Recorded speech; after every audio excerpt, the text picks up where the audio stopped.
Happy New Year, and it's almost the end of January. I can't believe it. So I hope you've had a really great break.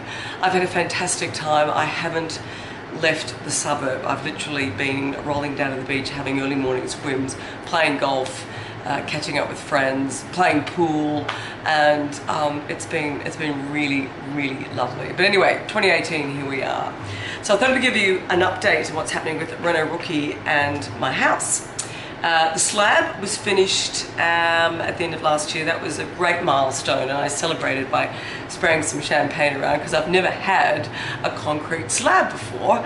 And it was fantastic. I never thought I'd be so excited about concrete, but it turns out I am. So that was fantastic. That really sort of started to bring the house together. And since the boys came back in early January, they have been busy really getting in underneath what is, you know, the ground floor. And there was a bit of space underneath when I bought the house, and you could go down a few steps, and I thought eventually it'd be great to just clean it up and have a little bit of storage there for, like, you know, files and just stuff that you don't need to access all the time. So the boys got onto it, poured a bit of a slab down there, tidied that up.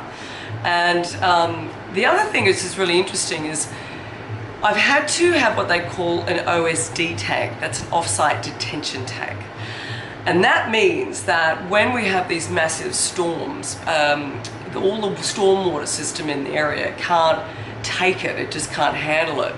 So it can't handle the volume.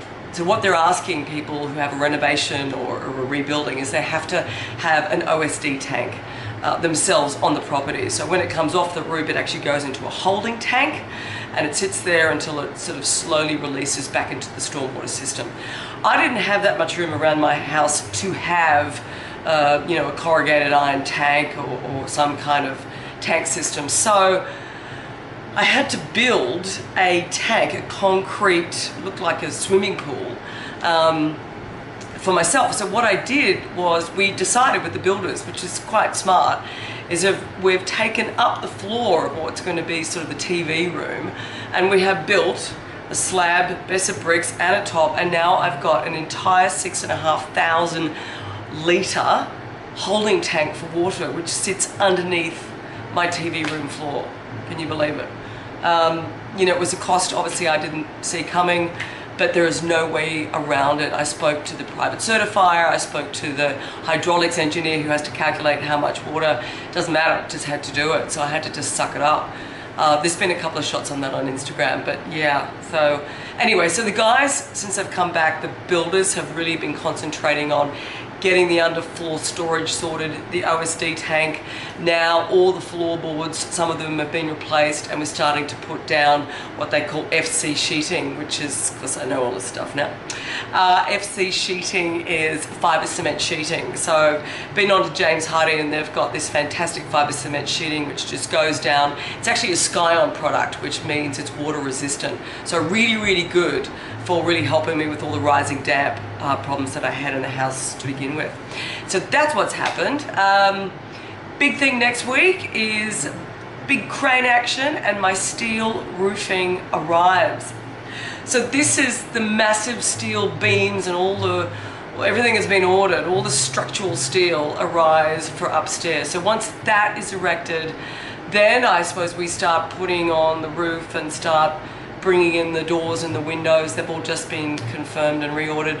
And then once that happens, then I really start to get a look and feel in really the house and the shape of things to come. So it's pretty exciting. I'm loving, as you know, I moved next door. I managed to kind of coerce my neighbour into moving out, and I love being right next door. I cannot begin to tell you how important it is to be as close as you can to the build, because the questions keep coming every day.